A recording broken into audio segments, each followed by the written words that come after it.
Acapulco DNE. La ciudad se convirtió en un puerto fantasma. National Geographic lo llamó el Chernobyl del Pacífico. Paul Medrano. Durante mi juventud consumé el sueño incomprendido de visitar Acapulco, el pueblo fantasma más grande del continente.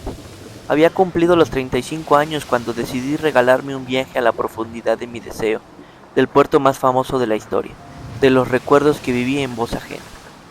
Mi padre tenía entonces unos 70 años y hacía 35 que no pisaba su estado natal. Él era uno más de los que se quedaron hasta el último momento, hasta que la ciudad convulsionó y la vida se hizo imposible en aquella orilla del mundo. Los otros, los más listos, se fueron en cuanto vieron la calamidad aproximarse, en cuanto el aire dejó de oler a pescado y empezó el olor a pólvora, a sangre. Llegamos en coche. De Ciudad de México a Acapulco el viaje es de 3 horas y la carretera no está bloqueada por troncos caídos o la hierba no ha crecido lo suficiente como para enredarse en las abandonadas casetas de cobro. El ambiente selvático predomina por los caminos del sur, ahora que faltan todos los luceros del puerto. Mi padre sonreía con cada parada por bloqueo. Con machete en mano, bajaba del coche a cortar todas las ramas que crecían desde afuera del camino y que se enredaban por toda la estructura metálica, diciendo que muchas veces, en el pasado, las casetas eran bloqueadas, no por personas, por masas, igual que ahora. La naturaleza reclama el espacio que le pertenece, llevándose consigo algo que los hombres dejaron. Yo pensaba, con cada hora de atraso, que deberíamos haber llevado el hacha, no esa primitiva herramienta. Sin embargo, mi padre me convencía, en cada hora, de que este viaje se realizara a la antigua, como vivía la gente antes del Metropul. Él decía que todo lo malo de esta ciudad estaba debajo de la tierra y que salía un poco cada vez que temblaba, cada vez que llovía. Pero cuando comenzaron a excavar, primero el Metrobús, después el Metropulco, todo lo malo salió liberado. Pandora vivió en Acapulco y a partir de ese momento se llegó al punto de no retorno, de no salvación. Acapulco había sido condenado a 100 años de abandono sin una segunda oportunidad sobre la tierra. Supuse que habíamos llegado porque mi padre me lo dijo, aunque no veía la playa, solo un bulevar recto. El primer camino recto que encontrábamos desde que entramos al estado, que terminaba en el túnel de un cerro enorme como la cabeza escondida de un gigante, desaliñado y que su punta estaba lo que parecía ser un par de antenas antiguas. Una de ellas, la pequeña, seguía firme en su base, la otra ya había perdido la punta y se inclinaba hacia la derecha como apuntándonos. Al atravesar el bulevar vimos casas y centros comerciales a la izquierda. Por un momento pensé que, en efecto, aunque no veía la playa ni los grandes hoteles, ya habíamos llegado al mar, porque todo el lugar, creí, estaba cubierto por arena. Se veía una delgada capa de arena en el aire y los pocos árboles que habían estaban pintados de un ligero tono café. Pensé en esa arena, suave entre mis dedos, deliciosa, pero la arena no provoca lodo, era tierra, que todo lo ensucia, que duele entre los dedos.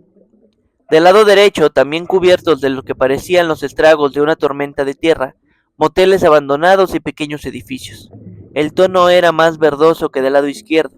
La vegetación había consumido más el panorama y el contraste entre un lado y el otro era fácil de percibir. Se veía en el mismo aire.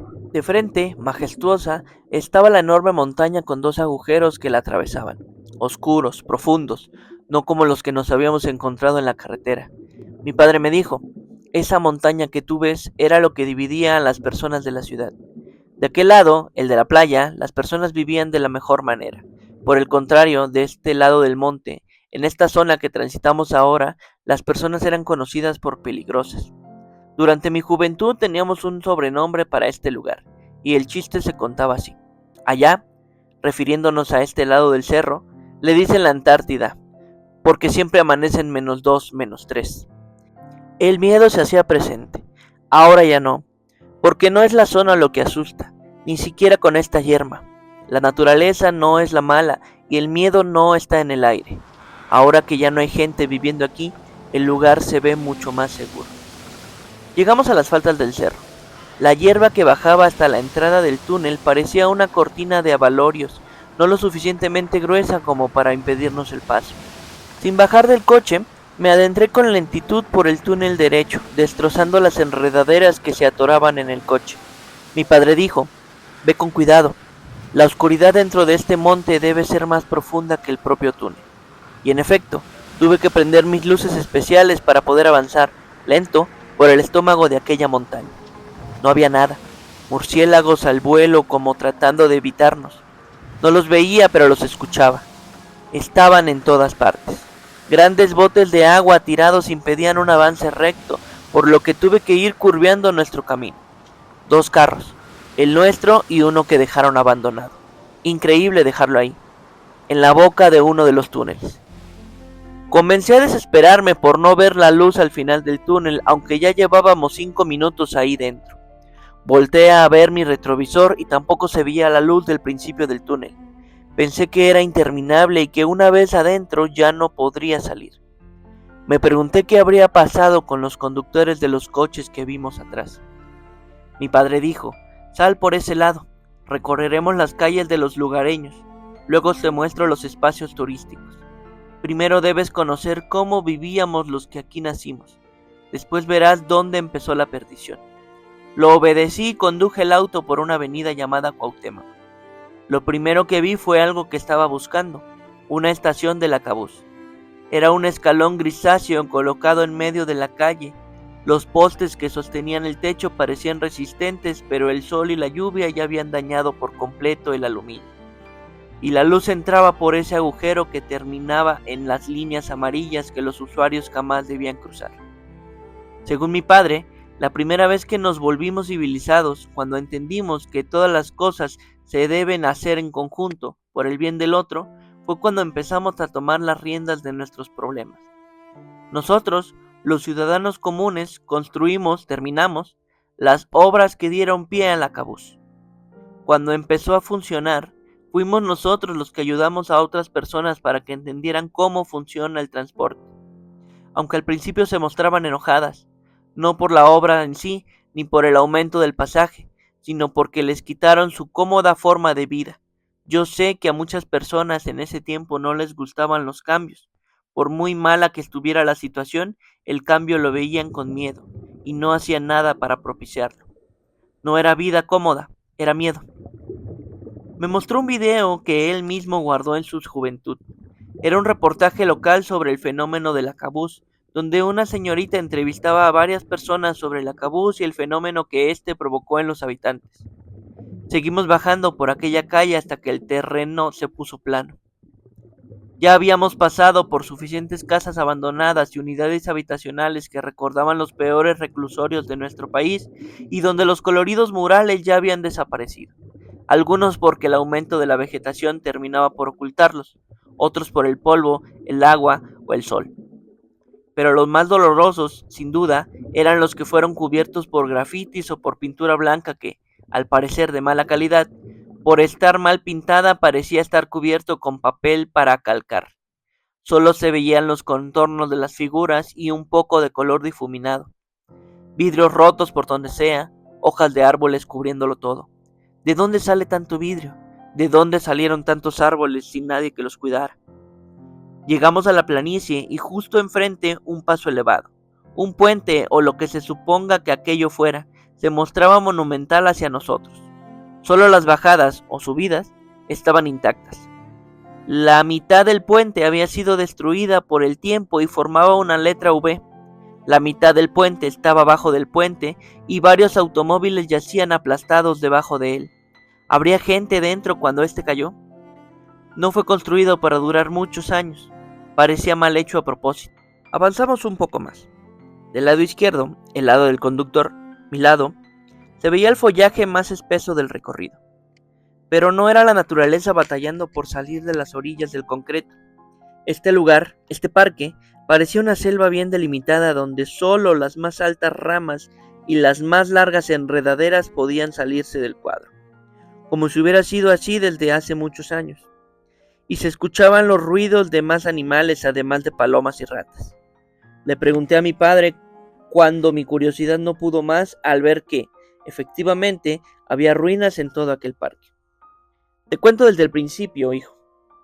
Esta selva que tú ves fue muchas cosas en diferentes pasados, pero siempre se conoció el espacio como Papagayo. Primero como un lujoso hotel a unos metros de la playa, muy famoso, muy pomposo, hasta caballos tenía. Después como un parque familiar. Incluía de todo, desde lagos artificiales, canchas deportivas, albercas públicas, sin mencionar por supuesto las áreas verdes y los grandes árboles. Hasta un pequeño zoológico que sería una premonición para el próximo cambio, el Zoopulco Papagayo, que ya era un parque de condiciones internacionales que se hizo una vez que el Metropulco estaba terminado y el turismo volvió a estos lugares, hijo. Todo se veía para mejorar. Contaba con toda clase de animales, algunos extintos e incluso animales que no eran de un clima como el de este puerto, complicado hasta para nosotros. ¿No lo sientes así? Detén el auto y vayamos a echar un vistazo para que pueda contarte más sobre esto.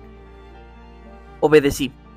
Dejé el carro en una sombra, no importaba cuál, y con los vidrios bajos para que no se calentara.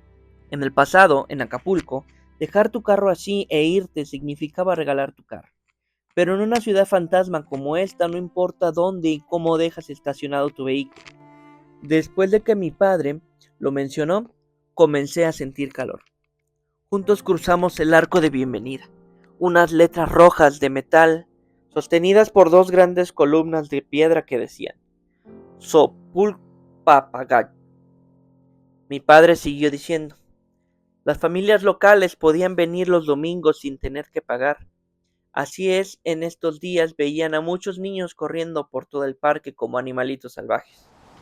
Era muy bonito para ellos. En aquellos años, todo fue muy bien pensado para la población. Con el Zoopulco entretenías a los niños. Con el estadio de los charales entretenías a los jóvenes. Con el Metropulco, la Catorre y el mismo Zoopulco daban empleo a los adultos y todos invertían su tiempo para bien. Pero lo que no vieron, lo que les faltó, él solo se interrumpió para avanzar con velocidad acelerada hacia una cortina de arbustos que parecía separar de una fosa a los visitantes. Me llamó. Hijo, ven aquí. Y yo acudí a su llamado. Estaba junto a él cuando pregunté qué era lo que estábamos buscando. Señaló con un dedo lo que parecían fierros oxidados de gran tamaño, como rieles de tren. ¿De qué le ves forma?, preguntó. Por mi parte, luego de mirar ese pedazo y buscar el resto y a dónde conducía, llegué a la conclusión de que era una especie de jaula, y dije, una jaula muy grande, hijo. En este lugar solían estar los animales del Zoopulco, hasta que la revolución estalló. Ya no entendía lo que mi padre estaba diciendo. Según yo, nunca hubo, no en este siglo, una revolución mexicana. Por lo que le pregunté a qué se refería y él contestó, la revolución animal, hijo.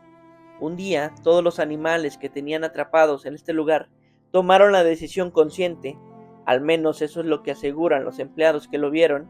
Yo tengo el testimonio de uno de ellos allá en el auto. Cuando volvamos te lo enseño, para que lo leas de primera mano. De salirse de sus jaulas, provocar pánico para que la mayoría de los visitantes se fueran, deshacerse de alguno que otro, por supuesto, y asesinar así, a sangre fría, como animales, al director del parque. Dicen que fue un espectáculo porque después de muerto, los animales volvieron a sus jaulas a llevar la vida común que antes habían tenido. Después de eso, con la muerte del director y las muertes de los visitantes del Zoopulco, cerró, dejando a los animales a la deriva. Un escalofrío recorrió mi entrepierna. Por un segundo dejé de sentir calor. Dije el primer pensamiento que vino a mí cuando mi padre cayó. ¿Qué pasó entonces con los animales? Mi padre, ya con la misma angustia que yo, respondió. Se dice que los dejaron aquí, en este parque. Fue cuando nuestras sospechas, nuestros miedos, se hicieron realidad. Un viento proveniente del mar sopló lo suficientemente fuerte como para hacer golpear unas ramas contra otras.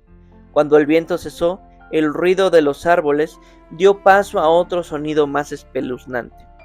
Yo hubiera preferido 1000 veces el chillar de un pájaro, incluso el cascabelear de una serpiente. Pero en lugar de ello, frente a nosotros, o atrás, o arriba, no lo supe con certeza en ese momento, se escuchaba en todas partes y ya no sabía a dónde voltear. Un rugido acalambró nuestras piernas.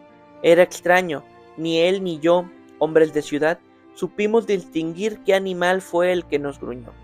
Sonaba entre león, si es que las películas no mienten, y gorila, u otra cosa. La consecuencia final fue nuestra huida y el estrepitoso palpitar de nuestros acelerados corazones al sentir que, por más que avanzáramos y saliéramos del parque, todavía teníamos el rugido de aquel animal y hasta su respiración sobre nuestras nucas. Cambiamos la ruta. Llevé al automóvil a la costera Miguel Alemán. Al llegar a ella reduje la velocidad a la mitad. En ciertas partes las olas revoloteaban en las calles. Detuve y salí del coche en cuanto la vi. Una estación del Metropulco. La entrada que daba al mar estaba completamente cubierta por agua, pero la del otro lado, la que daba a las montañas, todavía podía salvarse al constante vaivén del mar. Mi padre no aceptó la invitación que le hice para bajar a examinar el lugar, e hizo bien. Al bajar los primeros peldaños pude ver la pared de cristal que contenía el agua de mar del lado opuesto y me sorprendí que todo ahí dentro fuera arena y agua. Y esa misma se extendía por todo el lugar, cubriéndolo todo hasta donde mis ojos y mi posición me permitían. Yo me encontraba en las primeras escaleras y no bajé más para no mojarme, aunque me hubiera encantado saber cómo llegó toda esa agua ahí. Cuando le pregunté a mi padre, él no dijo nada. Parecía un acontecimiento doloroso y por respeto no insistí. ¿A dónde vamos?, pregunté a mi padre cuando, sobre el auto, él me indicaba hacia dónde girar, pero no me decía nuestro destino y evadía la pregunta con un «es una sorpresa». Por fin llegamos al malecón. Antes de bajar del carro, mi padre sacó de un viejo libro un todavía más viejo conjunto de 8 páginas que puso en mis manos. Yo comencé a leer. Era el testimonio del trabajador del Sopulco. Al terminar de leer, bajé del auto. Mi padre se había adelantado y se hallaba de pie frente al mar con los brazos detrás de la espalda. Nos quedamos mirando el atardecer. El cielo comenzaba a pintar el mar de un color anaranjado que bien podría parecerse al púrpura. Las aves volaban sobre nuestras cabezas en dirección a la playa. Nos paramos al borde del malecón a ver cómo las aguas reventaban y agitaban los pocos barcos sobrevivientes que yacían en la superficie. Algunos eran golpeados contra otros que solo mantenían su proa fuera del agua cuando la marea se alejaba. Absolutamente todo estaba oxidado. Unos carros que quedaron abandonados entre el malecón y el zócalo parecían tener 100 años de antigüedad. La pintura ya no estaba y parecía que se hubieran quemado. Cuando me acerqué lo suficiente lo comprobé. Uno sí estaba quemado, el otro solamente se oxidó. La diferencia casi es nula en el metal, pero innegable en los interiores. Mi padre y yo retrocedimos un poco por el camino donde veníamos. Este Sambors es casi tan antiguo como el de los azulejos, hijo. Dejo que lo mires un rato mientras voy a sentarme por allá. Y eso hizo. Yo traté de buscar algo interesante en ese viejo local, pero nada llamaba mi atención. Incluso me pareció raro que mi padre se detuviera en un Sambors, con todo lo interesante que ya había mostrado. Creí que iba a mantenerse en esa misma línea. Pensé que era mucho pedir. Pensé que yo mismo estaba poniendo atención a los detalles. Miré el restaurante con detenimiento, creyendo que debía ser más como mi padre y ver más que solo por encima. Hasta volteé el lugar donde según él estaría y no estaba. Caminé hacia el lugar, a la derecha del Sambors. Toda la calle llena de papeles. Por primera vez parecía una película apocalíptica. Caminé hacia el lugar, a la derecha del Sambors. Toda la calle llena de papeles. Por primera vez parecía una película apocalíptica. Papeles tirados por todas partes, volando, vidrios esparcidos como granizo y ni un rastro de mi padre. Miré el edificio que tenía enfrente. Tenía la puerta abierta. Mi padre sin duda no pudo haber corrido en alguna dirección sin que yo alcanzara a ver. Por lo que la puerta abierta abrió en mi mente la idea de que él se encontraba dentro de ese edificio que alguna vez, presiento, fue amarillo. Entré con cuidado para no pisar ningún vidrio o papel, para no hacer ruido. Solo había caos y se escuchaba un ligero ruido hasta el fondo. Será mi padre, pensé. Decidí seguir el eco, al fondo y para arriba, cada vez más oscuro. El edificio se empezó a poner más denso y silencioso de la mano del atardecer. Subí unas escaleras que me condujeron a un cuarto más angosto que el de la recepción. A partir de ahí me guié solo con el oído, pisando los viejos papeles que había estado evitando, hasta que mis ojos se acostumbraron un poco a la oscuridad. Seguí el ruido hasta lo que parecía una recepción y, detrás de ella, una puerta abierta. Me quedé inmóvil por unos minutos, como si hubiera atravesado un umbral y me estuviera preparando para avanzar. Pero no avancé, mejor, hice lo que tenía que hacer, desde que estuve en problemas para ver. La linterna estaba en la mochila y cuando la encendí, los ruidos continuaban. Decidí guiarme de nuevo por ellos. Me llevaron a un rincón como una bodega de archivos que no compartían el caos del resto del edificio. Sí había caos, pero era diferente. En una esquina vi una pequeña luz que se movía. «¿Padre?», dije con cautela. Solo podría ser él, pero no estaba seguro. Cuando estuve frente a eso, una luz me apuntó y cegó de inmediato y se acercó a mí. «Creí ver una iguana, hijo. La seguí hasta aquí, pero desapareció. Esa fue la primera mentira que mi padre me dijo. Porque la primera fue para llevarnos a las ruinas de Acapulco». Apunté la luz a sus espaldas. Era como unos 5 carpetas gordas acomodadas como en el caos de la bodega, no como el del resto de la ciudad. «¿Qué hacemos aquí, padre?», pregunté y él respondió que estábamos buscando una iguana. Ante eso decidí leer los papeles, páginas oficiales con sellos de gobierno. Plan de Impulso Turístico Siglo XXI. En ese momento, tan a bote pronto, no entendía lo que estaba pasando, así que inocentemente decidí preguntar como un niño pregunta a su padre, confiando en que éste le diría siempre la verdad. «¿Para qué necesitas esto, padre?». Él no contestó. En lugar de eso, tomó todas las carpetas y se dirigió a la salida del edificio sin siquiera fijarse por dónde iba avanzando o dirigir una mirada hacia mí. Salió del lugar y lo detuve, antes de que avanzara más, en medio de lo que alguna vez fue la costera Miguel Alemán. De un brazo lo sujeté y le dije: «Explícame, por favor, padre, ¿qué es lo que venimos a hacer a Acapulco?». «Nunca venimos a pasear, eso me queda claro. Yo creía, desde un lado positivo, que vinimos para que mi padre, ya en sus últimos años, viniera a encontrarse con su pasado y que yo, heredero de los recuerdos ajenos, conociera por mis propios ojos aquellos lugares de los que mi padre, como todos los ancianos, no paraba de hablar». Él soltó en llanto. Yo solté su brazo.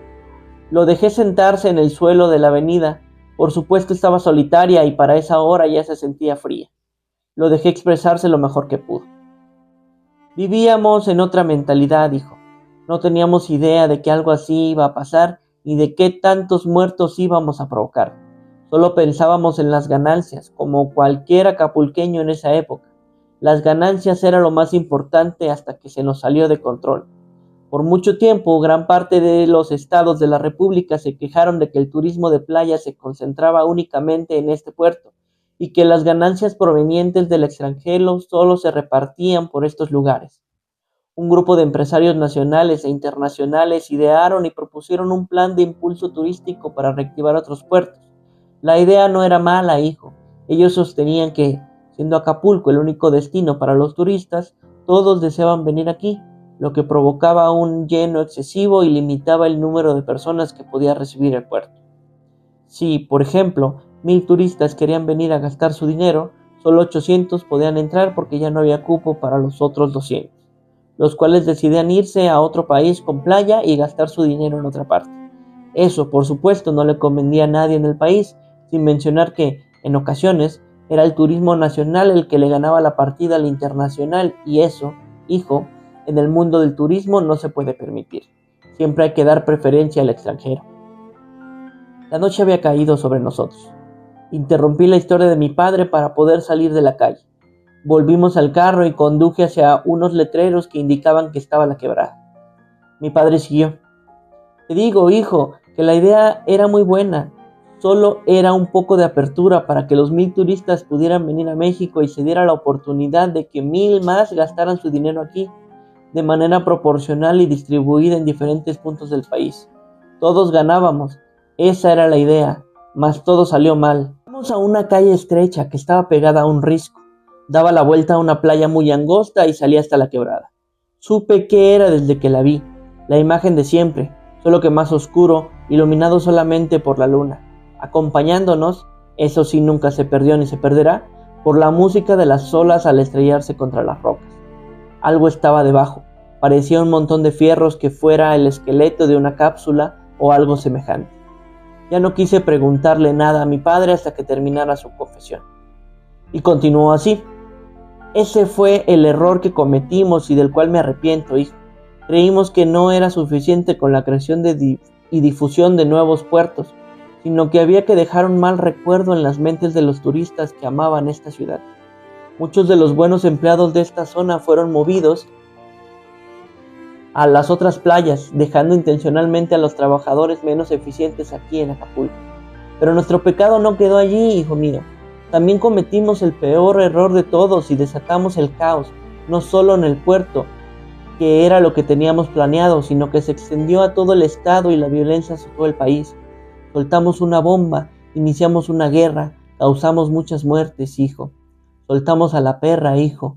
El crimen organizado, bajo el mando y la orden de nuestros superiores en la capital, provocó pánico entre los visitantes del puerto. Pero no solo en ellos, también hirió al pueblo, quien poco a poco fue dejando este lugar hasta tenerlo como lo encontramos ahora. Mi padre soltó el llanto otra vez. Decidí que era tiempo de retirarnos de aquellas ruinas porque la oscuridad ya nos estaba consumiendo y era infinita.